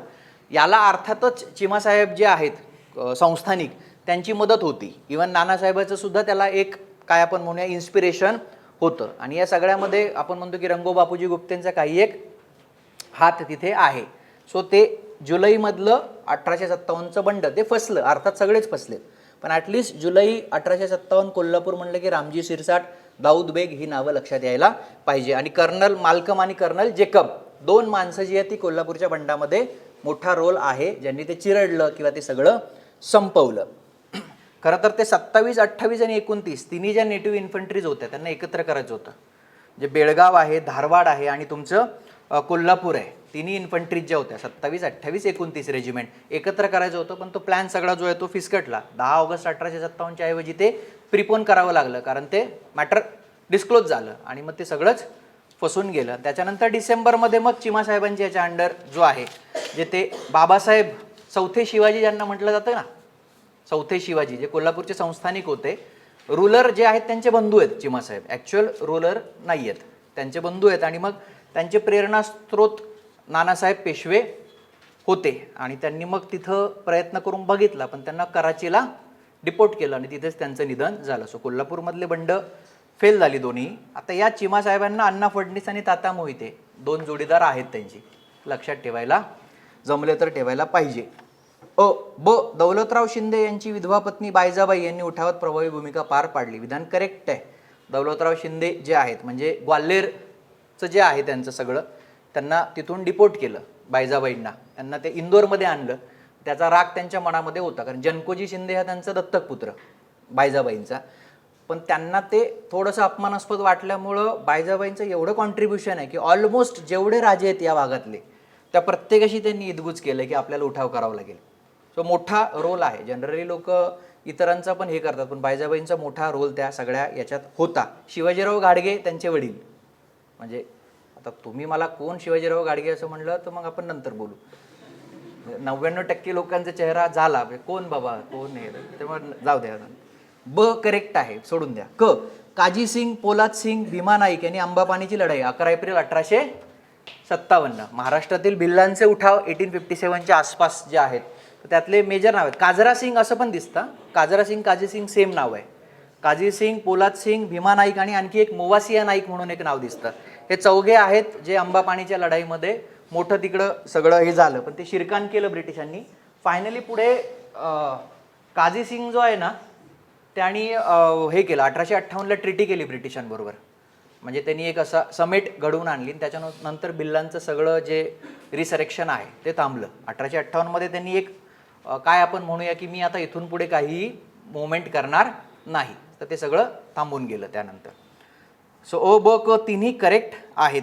नेक्स्ट प्रश्न क्रमांक 17. आयुष्याच्या अखेरच्या दिवसामध्ये सत्यशोधक समाज 24 सप्टेंबर 1873 साल विचारतात.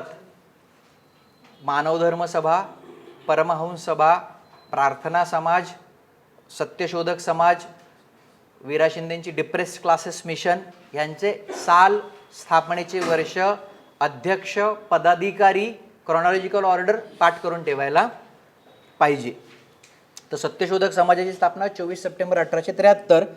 आणि तसा विचार ज्योतिरावांच्या मनात घोळत होता, पण फुले 1890ला त्यांचं निधन झालं, पण तोपर्यंत हे झालं नव्हतं. सो 1891ला स्थापन केला बघा त्या नावाचा सत्यधर्म समाज नावाचा एक समाज 1891ला स्थापन झालेला आहे. 24 मे 1891, 24 मे 1891ला सत्यधर्म समाज नावाचा एक समाज स्थापन झाला होता, ज्याचे अध्यक्ष डॉक्टर विश्राम रामजी गोले होते, जे सत्यशोधक समाजाचे पण अध्यक्ष राहिलेले होते. फुल्यांशी थोडेसे डिस्प्यूट त्यांचे त्या काळामध्ये होते. म्हणजे फुले कृष्णराव भालेकरांचा काही एक डिस्प्यूट होता ज्योतिरावांबरोबर.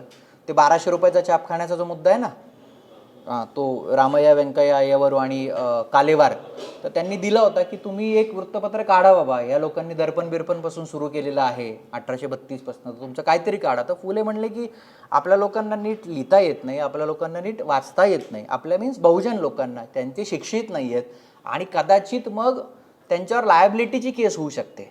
ते पॉलिटिकली इनकरेक्ट बोलतील, नियमात राहून बोलणार नाहीत. टीका करताना कदाचित भाषा थोडीशी शिवराळ वापरली जाईल, मग या छापखान्याचं मी करू काय, ते पडून राहिला. आणि मग कृष्णराव भालेकर म्हणते अहो मला द्या, मला पेपर काढायचा दीनबंधू. तर नाही दिलं त्यांनी, ते परत गेला. मग त्यांच्यामध्ये त्यावेळेचे ते डिस्प्यूट होते. मग कृष्णराव भालेकरांनी मग प्रयत्न करून काढला, पण ते फार मग पुढे त्याची सगळं हे झालं की तो नारायण मेघाजी लोखंडेंनी मग मुंबईवरनं चालवला. मग नंतर तो वाघमारेंकडे दिला, मग ते पुढे बिर्जेंकडे दिला, आणि मग तानुबाई बिर्जेंनंतर फार त्याचं काही पुढे झालं नाही. सो फुले 1890ला गेले. त्यानंतर 24 मे 1891ला हा स्थापन झाला आहे, पण त्याला फार तो पुढे म्हणजे तो डिफंक्टच झाला, त्याचं पुढे काही झालं नाही. कारण मूळ सत्यशोधक समाजाच्या कार्यकर्त्यांनी सत्यशोधक समाजाचं काम पुढे चालू ठेवलेलं दिसून येतं. सो ते जे कोणी लिहिलं आहे ते व्यक्ती आहेत रामय्या व्यंकय्या अय्यावरू. तेलुगू फुलमाळी समाजाचे हे मुंबईतले थोडेसे बिगशॉट म्हणतो ना आपण, तसे लोक होते. 1200 रुपयाचा छापखाना त्यावेळेस देणं म्हणजे हे खायचं काम नव्हतं, की तुम्ही घेऊन टाका, गिफ्ट विकत घेतो, तुम्ही पेपर काढा. आणि फंड रेझर ज्याला आपण म्हणतो ना एक प्रकारे, की सगळ्या प्रकारची मदत त्यांनी चळवळीला केलेली आहे. 18 योग्य जोडी किंवा जोड्या ओळखा, तिन्ही करेक्ट आहेत. परमहंस सभा, प्रार्थना समाज, मानव धर्म सभा. आत्ता राज्यसभेला त्यांनी विचारलं होतं ते पावखाणे वगैरे वगैरे काय आहे ते, तर त्यांनी प्रार्थना दिलं समाज. ते कुठल्या तरी एस टी स्टँडवरच्या पुस्तकात लिहिलेलं असू शकतं तसं, की प्रार्थना समाजामध्ये लोक पावबिव खायचे, असं काय नव्हतं. ते बेसिकली फक्त मानव धर्म समाज आणि ते नसतं का 10 रुपयात जनरल नॉलेज, 10 रुपयात जनरल नॉलेज, तशा पुस्तकात असू शकतं ते, त्याच्यात काय दुमत नाही. बरं, त्याच्यावर लोक लेक्चर घेऊन ते डिस्कस करतात. कसं शक्य आहे? प्रार्थना समाज ही खूप एक वेगळी गोष्ट आहे. 31 मार्च 1867ला ती स्थापन झाली आहे. तिला बॅकग्राऊंड जरी परमहंस सभेचं असलं तरी देखील ते एकेश्वरवादी लोक आहेत. रॉयची परंपरा आहे त्यांना पुढे काहीतरी वेगळं उभारायचं आहे. हे जे सगळं करत होते हे कशामुळं झालं असेल तुम्हाला सांगतो. प्रार्थना समाजाचं उत्तर का दिलं, अनेक लोक कॉमन आहेत परमहंस सभेपासून प्रार्थना समाजामध्ये. मग हे सगळ्या लोकांनी कदाचित त्यांच्यापैकी हे तिकडे करत होते तर प्रिंट एररमध्ये झालं असावं की हे प्रार्थना समाजात पण होते, पण अशी कुठली प्रथा प्रार्थना समाजात एक्झॅक्टली दिसून येत नाही.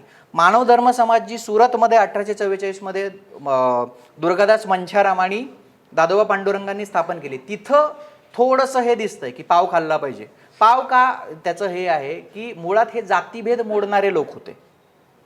जातीभेद मोडायचा आहे आणि पाव ॲज अ सिम्बॉल, तर त्यामुळे मग ते पाव खाल्ला म्हणजे आता आपण जातीभेद मोडलोय अशी सिंबॉलिक कृती ती त्यांनी केलेली आहे. सो 1850ची गुप्त सभा आहे परमहंस सभा, आणि तिथं सनातनी नियम मोडल्याची प्रतिकात्मक कृती म्हणून पाव खाण्याची रीत होती असं अनेकांनी लिहून ठेवलेलं आहे त्यांच्या आठवणींमध्ये. परमहंस सभा ही मुळातच सिक्रेट ग्रुप होता, त्यामुळे ते काय स्वतःच आम्ही असं करत होतो बरं सकाळी असं काही नाही. जे लोक तिथे जात होते त्यांनी तिथं ते लिहिलेलं आहे. अध्यक्ष कोण आहेत परमहंस सभेचे? राम बाळकृष्ण जयकर. ते लक्षात ठेवायला पाहिजे. बाकी प्रार्थना समाज 31 मार्च 1867 हा स्थापना दिवस. पहिले सचिव बाळ मंगेश वागळे आणि अध्यक्ष आत्माराम पांडुरंग तरखडकर, जे त्यांच्या मृत्यूपर्यंत प्रार्थना समाजाचे अध्यक्ष राहिलेले आहेत.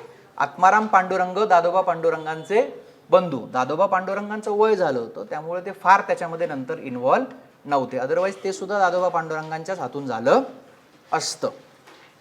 रानडे आणि भांडारकर प्रार्थना समाजाच्या स्थापनेच्या वेळेला उपस्थित असल्याची नोंद मिळत नाही.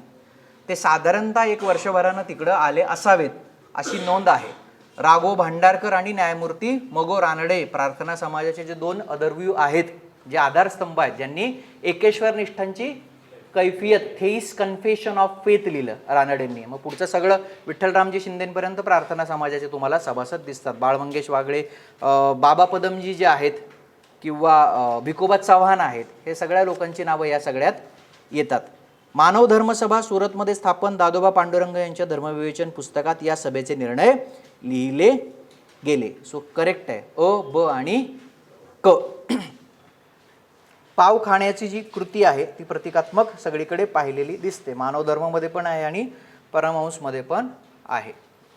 राघो भांडारकरांचं मी वाचत होतो, त्यात त्यांनी लिहिलं की मी पाव खात असताना त्यांनी एकदम डिटेल लिहिलंय. मी असा तुकडा घेतला, मग माझ्या अंगावर काटा आला, असं भांडारकरांनी लिहिलेलं आहे की कारण ती कृती तितकी रिव्होल्युशनरी त्यावेळेला वाटत होती. त्या काळाच्या संदर्भात ते बघितलं पाहिजे. चहा पिणे, चिवडा खाणे या गोष्टींवरती पण त्यावेळेला खूप टीका झालेली आहे की बिस्किट खाल्लं, मी बिस्किट खाल्लं, म्हणजे त्यावेळेला असं व्हायचं की काय आता केलं मी, तर जातीभेद मोडत ते होते. पण असं काही नव्हतं की परमहंस सभेमधले दादोबा पांडुरंगांचा विचार असा होता की आपण ख्रिस्ती धर्माकडे जायचं. त्यांना त्याच्यातले पण फ्लॉज लक्षात आले होते. सो अ ब क करेक्ट. 19 विधवा विवाहाविषयी, हे विधवा विवाहांचे समर्थन करणारे पुस्तक मोरोबा कानोबा. 1870चं पुस्तक आहे, 1870चं पुस्तक आहे. विष्णूशास्त्री पंडितांनी ईश्वरचंद्र विद्यासागरांचं जे संस्कृत पुस्तक आहेत ना विधवा विवाहासंबंधी, त्याचा अनुवाद केलेला आहे 1865 मध्ये विष्णूशास्त्री पंडितांनी. बाकी विधवांच्या संबंधित आत्मलिखित पुनर्विवाह चरित्र नावाचं एक पुस्तक आहे. आत्मलिखित पुनर्विवाह चरित्र शेठ माधवदास यांनी लिहिलेलं. सोडून द्या, सांगितलंय मी फक्त, आलं तर ते लक्षात ठेवा, वेगळं काही आलं तर. शेठ माधवदास म्हणून आहेत, ह्या सगळ्यांनी विधवा विवाहाचं समर्थन करणारी पुस्तकं लिहिलेली आहेत. आणि यमुना पर्यटन ही जी कादंबरी आहे बाबा पदमजींची, त्याच्यामध्ये पण ती यमुना जी आहे ती विधवा असते आणि ती ट्रेननी फिरते, म्हणून ते कादंबरीचं नाव आहे यमुना पर्यटन. आणि मग ती हिंदू धर्मामध्ये विधवा म्हणून जगण्यापेक्षा फायनली काय आहे की मी कन्वर्ट होते, अशा पद्धतीचं ते सगळं नरेशन येतं. 20 पुढील संघटनांच्या नावांचे पर्याय कालानुक्रमे जुळवा. या 4ही संघटना विचारल्या गेलेल्या आहेत. Bombay mill hands association 1884. कुठे आहे आपण?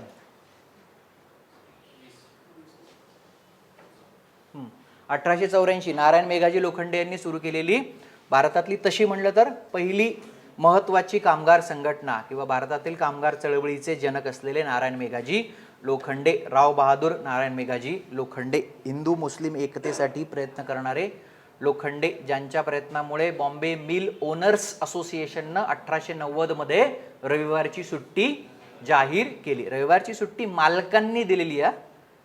ती संघटना कुठली आहे? Bombay mill owners association. की मालकांनी ठरवलं की सुट्टी कधी द्यायची. कॉमन सेन्स आहे. कर्मचारी नाही ठरवत सुट्टी कधी घ्यायची, मालक सांगतो की सुट्टी रविवारी घ्यायची. कोणी दिली आहे? Bombay mill owners association. काय आपण म्हणू, गिरणी मालकांच्या संघटनेनं ते केलं, पण प्रयत्न होते नारायण मेघाजी लोखंडे यांचे. त्यांचं निधन 48व्या वर्षी 1897चा जो प्लेग आहे त्याच्यामध्ये झालेलं आहे, ज्यांनी दीनबंधू पण चालवला होता. सो 1884 दुसरी क्रॉनॉलॉजिकल ऑर्डरमध्ये येते ती कामगार हितवर्धक सभा. भिवाजी रामजी नरे, सीताराम केशव बोले आणि हरिश्चंद्र तालचेरकर, बॅरिस्टर हरिश्चंद्र तालचेरकर, कामगारांच्या हितासाठी काम करणारी हितवर्धक सभा नावच आहे तिचं, म्हणजे वेलफेअरसाठी काम करणारी सभा. काही असं लढाऊ ट्रेड युनियन जॉर्ज फर्नांडिस असं काही नव्हतं. संप पिंप असं काही नाही. दारू पिऊ नका, मारझोड करू नका, शिक्षण घ्या, किंवा तुम्हाला काही कायदेशीर अडलं तर ते करा, अशा प्रकारचे कामं हे करत असत. म्हणजे सी के बोले जे होते तर ते बॉम्बेच्या कमिशनरला सांगून त्यांचे काय प्रश्न असतील ते थोडंसं असं सामोपचारानं सोडवण्याचा प्रयत्न करायचे. त्यानंतर येते ती तुमची सोशल सर्व्हिस लीग 11-11-11-11 जी येते, 11 मार्च 1911. सोशल सर्व्हिस लीगची स्थापना 11 मार्च 1911. मॉडरेट्स मवाळांनी स्थापन केलेली संघटना. गोपाळकृष्ण देवधर, नटेश अप्पाजी द्रविड आणि नारायण मल्हार जोशी. नाम जोशी, प्रॉमिनंट नाव नारायण मल्हार जोशी. वामन मल्हार जोशी नावाचे मराठीतले मोठे कादंबरीकार आहेत, त्यांचे हे भाऊ हे नारायण मल्हार जोशी. नाम जोशी, आणि ते साधारणतः 1910च्या दशकामध्ये भारतातल्या कामगार चळवळीचे पुढारी म्हणून नावाजले गेले होते. नाम जोशी, कारण ते लिहिता वाचता यायचं त्यांना. नाम जोशींनी कधी संप केला नाही, ते ना मी मोर्चा नेला नाही, मी संपही केला नाही, काहीच केलं नाही नाम जोशींनी. ही वॉज ओनली डॉक्युमेंटिंग की बाबा हे यांचे असे प्रश्न आहेत, ते त्यांचे तसे प्रश्न आहेत, आणि ते लिहून लिहून मग ते प्रसिद्ध पावले. आणि ब्रिटिश सरकारला पण वाटलं हा माणूस कामगारांचा पुढारी आहे, आणि म्हणून त्यांनी इंटरनॅशनल लेबर ऑर्गनायझेशन, आंतरराष्ट्रीय कामगार संघटना 1919ला वॉशिंग्टनला जिची जागतिक परिषद होती तिथं नाम जोशींना इंडियाचं रिप्रेझेंटेटिव्ह म्हणून पाठवलं. याच्यामुळं हे लोक खवळले काँग्रेसवाले. मग आम्ही काय काय करतोय इथं? जर हे कामगारांचे पुढारी आहेत तर मग आम्ही इथं काय करतोय? आम्ही आयटक काढू 1920. नाम जोशी जर आयोलोला जातात आणि तुम्ही म्हणता की हे कामगारांचे पुढारी आहेत, आम्ही इथं काय करतोय? आणि आयटकचे नियोजित अध्यक्ष होते लोकमान्य टिळक, पण टिळकांचं निधन झालं 1 ऑगस्टला, आणि म्हणून मग ते आयटकच्या स्थापनेला पण डिले झाला. आणि मग ते 31 ऑक्टोबर 1920ला बॉम्बेला एम्पायर थिएटरमध्ये त्याचं पहिलं अधिवेशन भरलं, ज्याचे अध्यक्ष जर टिळक नाही तर कोण होणार? लजपतराय होणार. म्हणजे लाल बाल पाल मधलंच कोणीतरी होणार, कारण ते सगळं त्यावेळेला त्यांचं आहे. लक्षात येत आहे? तर हे 4 जे झाले अ ड ब क. हिस्ट्रीला रिदम आहे, हिस्ट्रीला मोमेंटम आहे, हिस्ट्रीमध्ये जॉय आहे. पण हिस्ट्रीचं माकड करून ठेवलं सिव्हिल सर्व्हिसेसचा अभ्यास करणाऱ्या लोकांनी. रिदम आहे हिस्ट्रीला. हिस्ट्री रँडम विषय नाही आहे. म्हणजे इतिहासाचा शिक्षक म्हणून मला फार त्रास होतो की जेव्हा बोला हे काय आहे, हे असं कसं लक्षात ठेवायचं. गोष्ट आहे ती, इट्स अ स्टोरी. ते असं काही पण नाही आहे. समाजसुधारकांचे तुम्ही पुस्तक घेऊन जन्म मृत्यू हे केलं असं वाचणार तर कसं तुमच्या लक्षात राहणार. त्याला काहीतरी ती माणसं आहेत, जिवंत माणसं, ज्यांनी काहीतरी केलेलं आहे. जर ते एकदाच व्यवस्थित वाचून घेतलं तर कधीही विसरला जात नाही हिस्ट्री. हे मी वाचलंय ना, याला 17-18 वर्ष झालीत. नेव्हर, कधीच तुम्ही विसरू शकत नाही. एकदा जर तुम्ही व्यवस्थित वाचलं तर ते एकदाच गणितासारखं आहे, ते सोप्पं आहे एकदम. तर त्यामुळे तसं बघायला पाहिजे. सो अ ड ब क.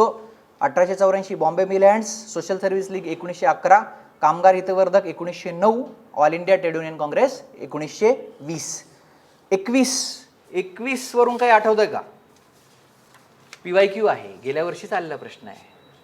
आत्ता गेल्या वर्षी कंबाईन ग्रुप बी प्रिलिम्सचा प्रश्न आहे. राष्ट्रीय सभेच्या ब्रिटिश कमिटीचे लोक विचारले होते तुम्हाला. मी फक्त विचारलंय अधिकृतरित्या थांबवण्याचा निर्णय काँग्रेसच्या कोणत्या अधिवेशनात घेण्यात आला? नागपूर अधिवेशन. सी विजयराघवाचार्य ज्याचे अध्यक्ष होते. त्या अधिवेशनामध्ये काँग्रेसची ब्रिटिश कमिटी कायमस्वरूपी आता आपण थांबवून टाकावी असा निर्णय घेण्यात आला. काँग्रेसची ब्रिटिश कमिटी 1889ला स्थापन झाली टेक्निकली आणि 1920ला संपली. INCची ब्रिटिश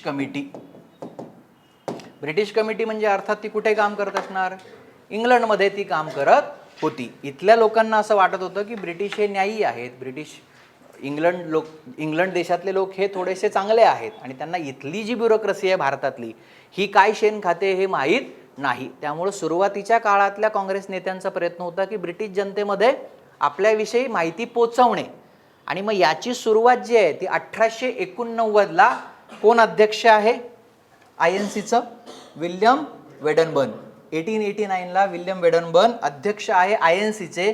ते त्या प्लॅटफॉर्मवर अध्यक्ष म्हणून भाषण करताना म्हणतात की तुम्हाला एक टेलिफोन लागेल, इथून लावला की इंग्लंडमध्ये तो उचलला गेला पाहिजे, and that telephone will be British committee of Indian National Congress. William वेडनबर्ननी सांगितलं की हे असं करा काहीतरी. आणि त्याच सुमारास तिकडे दादाभाई नौरोजी, व्योमेशचंद्र बॅनर्जी जे पहिल्या अधिवेशनाचे अध्यक्ष आहेत, आणि ॲलन ॲक्टवियन ह्यूम हे लोक लंडनमध्ये होते. तिथे त्यांना विल्यम डिग्बी नावाचा माणूस आहे, गेल्या वर्षी PYQमध्ये ते आलेलं आहे. William Digby is non as a friend of India. त्या विल्यम डिग्बीने त्याच्या घरामध्ये एक ऑफिस उपलब्ध करून दिलं जिथं ब्रिटिश कमिटी सुरू झाली. म्हणजे विल्यम डिग्बीनी मदत केली, विल्यम वेडनबर्ननी मदत केली. इन्व्हॉल्व माणसं Dadabhai Naoroji, Allan Octavian Hume, Womeshchandra Banerjee. Charles Bradlaugh नावाचा ब्रिटिश खासदार आहे जो या ब्रिटिश कमिटीचा आधारस्तंभ बनला. Charles Bradlaugh. फेमस लोक आहेत ही सगळी वर्ल्ड हिस्ट्रीमधली, लक्षात राहिली तर बघा. विल्यम वेडनबर्न. गेल्या वर्षी त्यांनी प्रश्न काय विचारला होता? कोण माणसं आहेत विचारलं होतं. हे तेच मी सांगतोय, कोण माणसं कशी भेटली. वेडनबर्ननी इथं सांगितलं अध्यक्ष म्हणून. तिकडे डिग्बी जो आहे तो तुमच्यासाठी ऑलरेडी एक काम करत होता. त्यानंतर चार्ल्स ब्रॅडलॉ जो खासदार आहे, त्यानंतर ॲडली नॉर्टन नावाचा एक तिथला काय म्हणतो तुम्ही त्याला, ॲडव्होकेट आहे किंवा बॅरिस्टर आहे. त्या नॉर्टननी पण तुमच्यासाठी काम केलं. आणि फायनली 1920च्या नागपूर अधिवेशनात तुम्ही हे म्हणले की आता हे कामकाज बंद करा. त्याची अनेक कारणं होती. ब्रिटिश कमिटीला पैशांची चणचण असायची. म्हणजे वेडनबर्न फोन करत राहायचे गोखलेंना आणि या लोकांना, पैसे कमी पडत आहेत. स्वतः काय पैसे घातले नाहीत त्यांनी, जागा दिली पण पैसे काय, मग हे इकडून त्यांना पैसे पाठायचे नौरोजी आणि हे लोक. पण फायनली 1915-16 नंतर काय व्हायला लागलं, गोखले पण गेले आणि सगळी जी जुनी मॉडरेटची पिढी होती ती ऑलमोस्ट, त्यातल्या बऱ्याच लोकांचं निधन झालं होतं. आणि 1918ला वेडनबर्न वारल्यावर आता तसं कोणी तारणहार राहिलं नाही. प्लस 1920ला महात्मा गांधी नावाचा माणूस इथं राजकीय क्षितिजावर उदय पावतो. तो म्हणतो आता सगळे गेले खड्ड्यात, मीच आहे, ब्रिटिश कमिटी बंद करा. INC नागपूर, सी विजयराघवाचार्य, आणि त्यांना आता काही आपण म्हणायचं, तुम्ही आमच्यासाठी या रे, तुम्ही आमच्यासाठी करा रे. आम्ही म्हणतो नॉन कॉपरेशन, असहकार. INC नागपूर 1920. एक डोअर बंद करायचं, दुसरा दरवाजा उघडायचा. सो नागपूर 1920. 22 बाळशास्त्री जांभेकरांविषयीचे चुकीचे विधान निवडा. 1812 ते 1846 जीवनपट आहे बाळशास्त्री जांभेकरांचा. 34 वर्षांचं आयुष्य. आद्य सुधारक म्हणलं जातं. बाळशास्त्री जांभेकरांवर खूप चर्चा बघा, रविवारच्या अनेक पेपरमध्ये त्यांच्याविषयी लिहून येतं आहे, त्यामुळे कदाचित प्रश्न येऊ शकतो. वयाच्या 28व्या वर्षी जस्टिस ऑफ द पीस 1840 मध्ये दिलाय, करेक्ट आहे. दुसरं विधान, दिनांक 6 जानेवारी 1832 पासून दर्पण हे जांभेकरांचे पत्र साप्ताहिक स्वरूपात प्रकाशित होऊ लागले. विधान चूक आहे. 6 जानेवारी 1832, 6 जानेवारी पत्रकार दिन पण आहे. 1832ला दर्पण सुरू झालं ते पाक्षिक म्हणून, पंधरवड्याला निघायचं, आणि 4 मे 1832ला पुढे त्यांनी ते साप्ताहिक स्वरूपात सुरू केलं. इथं माझी शिक्षक म्हणून अपेक्षा फक्त 1832 6 जानेवारीला दर्पण म्हणून सुरू झालं एवढं तुम्हाला माहीत व्हावं एवढीच आहे. लक्षात येत आहे. सो पाक्षिक आणि साप्ताहिक हे फेकून द्या, पण किमान टेस्टमधनं एवढं लक्षात राहावं की 1832ला दर्पण सुरू झालं, 1840ला ते थांबलं, 8 वर्ष चाललं. आणि त्यांनी मग पुढे जे आहे काय म्हटलंय, दिनांक 1 मे 1840 रोजी जांभेकरांच्या दिग्दर्शनचा पहिला अंक प्रकाशित झाला. सो 1840 दिग्दर्शन आणि 1832 दर्पण. शब्दसिद्धी निबंध हे जांभेकरांचे लेखन आहे, करेक्ट आहे. बालव्याकरण, भूगोलविद्या, हिंदुस्थानचा इतिहास, इंग्लंड देशाची बखर अनेकदा मी बोललेलो आहे. सो दुसरं विधान चुकीचं आहे. 23 योग्य जोड्या जुळवा. कोलटकरांच्या वडिलांपर्यंत गेले ते 9 नोव्हेंबरला. संदेशकार ते म्हणले ना कुठले आहेत, विदर्भाचे आहेत का कुठले आहेत का काय, आत्ता मला नाही माहिती, मी नाही तो वाचलेलं, मी कशाला वाचू त्यांच्या वडिलांविषयी. मी शिक्षक म्हणून सांगतोय, माझं कोलटकरच लोकांना नीट माहीत नाही. संदेशकार अच्युत बळवंत कोलटकर ते तिकडे गेलेले आहेत. म्हणजे जे आपण होतं ना दसका 20 ST मध्ये मिळतं बघा, ते तसं कुठेतरी त्यांनी ते वाचलेलं दिसतं. एवढी माणसं सोडून दिली आणि तुम्हाला तेच दिसलं. काहीतरी एक स्टेटमेंट विचारलं की समाज सुधारकांना असं राहिलं पाहिजे, एवढं काय त्या स्टेटमेंटमध्ये दम होतं. आत्ता 9 नोव्हेंबरच्या पेपरमध्ये त्यांनी वैयक्तिक त्याग, अरे काहीतरी दुसरं विचारा ना महत्त्वाचं, म्हणजे काहीतरी असं इकडचं तिकडचं उचलायचं आणि मग त्याचा प्रश्न करायचा.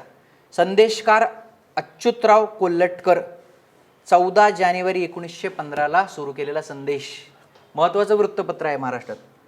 5 वेळा चालू केलं, बंद केलं त्यांनी ते संदेश, परवडायचं नाही म्हणून 5 वेळा. कोल्हटकर. विजयी मराठा 1 डिसेंबर 1919 श्रीपतराव शिंदे, विचारलेलं आहे आयोगाने. शाहूंनी मदत केलेली जी ब्राह्मणेतर चळवळी काम करणारी वृत्तपत्र आहेत ती. मी ते यूट्यूबवर ना एक 4-5 वर्षापूर्वी वृत्तपत्रांवर बोललो, हे सगळे घेतलेत बघा त्याच्यात, जर तिथे असेल तर बघा, किंवा टेलिग्रामला मी शेअर करायला लावतो. काळ शिमपरांजपे 25 मार्च 1898. टिळकांचे सहकारी, टिळकांचे अनुयायी, टिळकांचे मित्र शिमपरांजपे. काळ 12 वर्ष चालला, 12 ऑलमोस्ट 12 वर्ष काळ चालला. सुबोध पत्रिका 4 मे 1873. 4 मे 1873. सुबोध पत्रिकेचे महत्त्वाचे संपादक मामा परमानंद आणि द्वारकानाथ वैद्य, हे सुद्धा आणखी एक त्याचे. प्रार्थना समाजाचं मुखपत्र आहे ना सुबोध पत्रिका. 24 पुढीलपैकी कोणी सातारा राज्याच्या विलिनीकरणाचे वर्णन, हा का विचारला असेल प्रश्न. ग्रोव्हरमध्ये जे डलहौसीचं चॅप्टर आहे ना ते फार आवडतं त्यांना. ग्रोव्हरमधल्या डलहौसीच्या चॅप्टरमध्ये त्यांनी सतत विचारलेलं आहे. सातारा 1848 पासनं अवध 1856ची क्रोनॉलॉजिकल ऑर्डर ते सतत विचारत राहतात.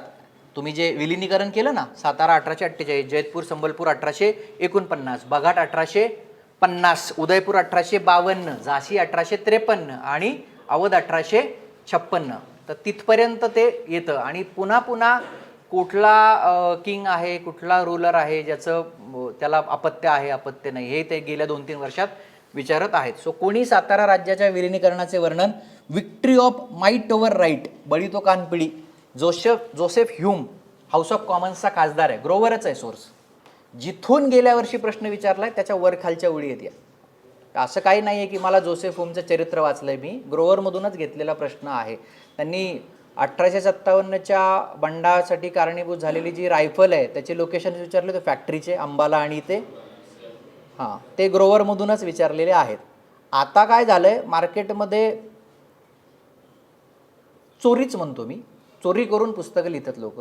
ते मूळ पुस्तकांच्या चोऱ्या करून अनेक लोक लेखक झालेत. मग ते म्हणतात हे माझ्या पुस्तकातून आले. नाही, मॉडर्न इंडियाचं जे जे काही येतं ते बिपनचंद्रांच्या पुस्तकातनं येतं किंवा ग्रोवरच्या पुस्तकातनं येतं. बाकीच्या लोकांनी त्याच्या ज्या कॉप्या केल्यात मग त्याच्यातून ते येतं असं आपल्याला म्हणता येतं. पण ओरिजिनल आहे बिपनचंद्र आणि ग्रोवर यांचं पुस्तक. सो हे ग्रोवरमधला डेटा आहे. Joseph Hume, house of Commons, खासदार ते आहेत.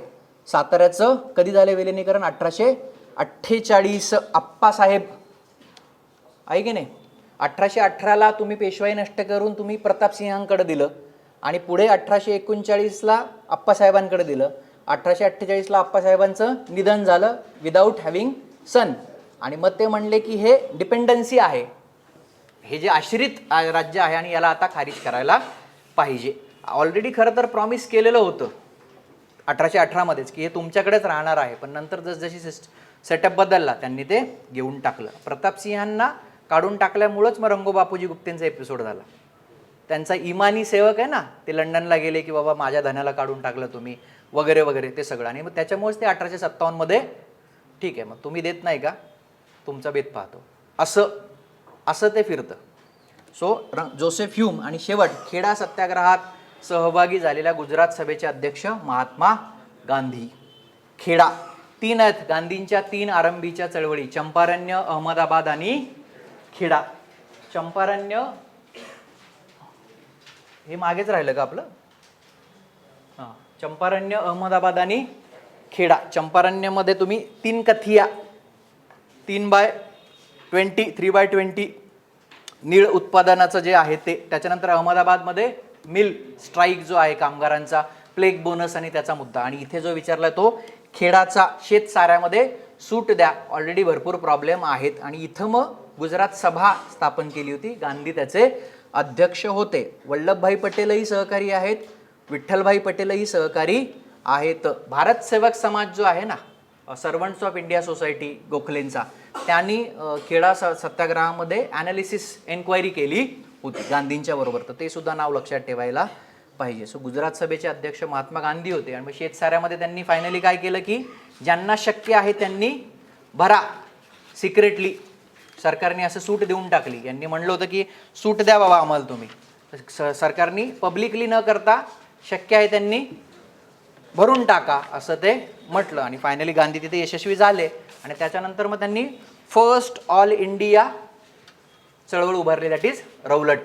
पहिल्यांदा त्यांनी देशव्यापी मग पुढची सगळी ती चळवळ उभारली रौलट. या 3 चंपारण्य, अहमदाबाद, खेडा लक्षात ठेवायला पाहिजे. इथं आपलं डिस्कशन संपतं. बाकीचे जे आहेत ते आय थिंक आपण यूट्यूबवर किंवा ॲपवर आपल्या टाकूया. कोणाला काही शंका असतील तर त्या विचारा, जनरल सुद्धा असतील तर आपण बोलू शकतो 5 मिनिटं.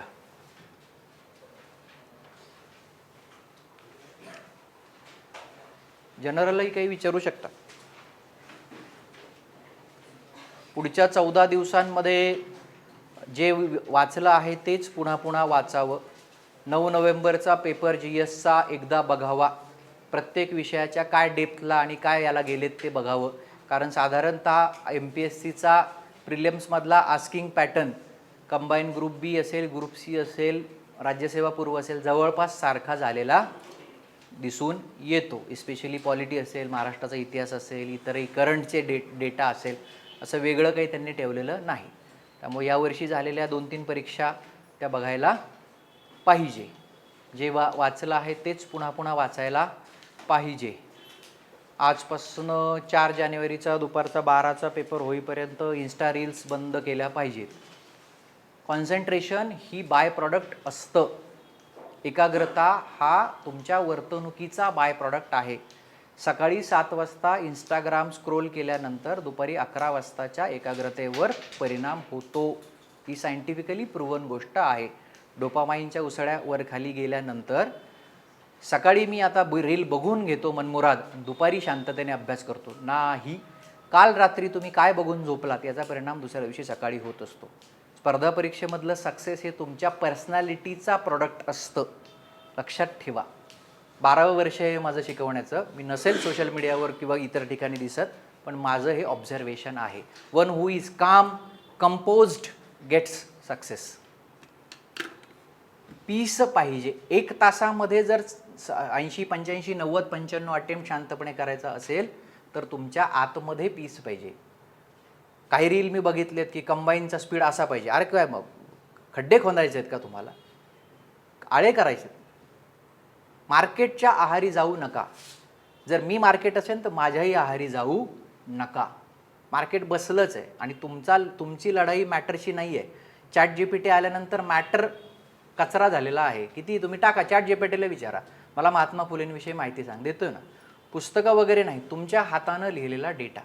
31 मार्च 1867 प्रार्थना समाज, पहिले अध्यक्ष आत्माराम पांडुरंग, त्यांच्या निधनापर्यंत सचिव बाळ मंगेश वागळे, रानडे आणि भांडारकर अध्वर्यू, पुढे विठ्ठलरामजी शिंदे ॲड झाले, भिकोबा चव्हाण होते वगैरे वगैरे. हे माझं प्रार्थना समाज आहे. पुस्तकातलं मला काही घेणं देणं नाही. माझं प्रार्थना समाज, माझी परमहंस सभा, माझं मानव धर्म सभा, माझं डेक्कन सभा, माझं इंडियन नॅशनल काँग्रेस, स्वतःच्या नोट्स असायला पाहिजेत. पीसफुल राहा. 60 मिनिटांमध्ये येणारं कॉन्सन्ट्रेशन तुम्ही आजपासून काय करता याचा परिपाक असतं. लोकांना शॉर्टकट हवा आहे. 12 तासाची रिव्हिजन घ्या म्हणजे आम्ही गिल्टमधून बाहेर येतो. आम्ही ते बघत बसतो. हां छान छान, विद्यार्थ्यांसाठी तुम्ही खूप करता. काय करत नाही, तिथं PPT लावायची, काय मला वाचायला लागतं बरं तिथं. हे पाठ झालेलं आहे. मला झोपेतून उठून विचारलं तरी पण मी लेक्चर द्यायला आहे. काय त्याच्यात एवढं? सो हे तुमचं काम आहे. थोडं पीसफुल राहा, शांततेत राहा, इतर चर्चांमध्ये पडू नका. आता मेरिट खूप वाढणार आहे. कोणी सांगितलं तुला? पेपर का हे मनानेच लोक जे असतं ना. आणि महासंग्राम, महायुद्ध, चक्रव्यूह, रणांगण, हे इतके थुकरट शब्द आहेत. हे परीक्षा आहे ती. कंबाईनचं चक्रव्यूह असं भेदा, तो गेलेला आहे तिकडे. म्हणजे ते युद्ध वेगळं होतं. युद्ध, मारामाऱ्या, लढाया काहीही नाही आहे. परीक्षा आहे, अभ्यास करायचा, पेपर सोडवायचे, रेफरन्स बुक वाचायचे, रिव्हिजन करायचे. मार्केट भयाचा बाजार करतं, त्याच्या ट्रॅपमध्ये सापडू नका. All the best.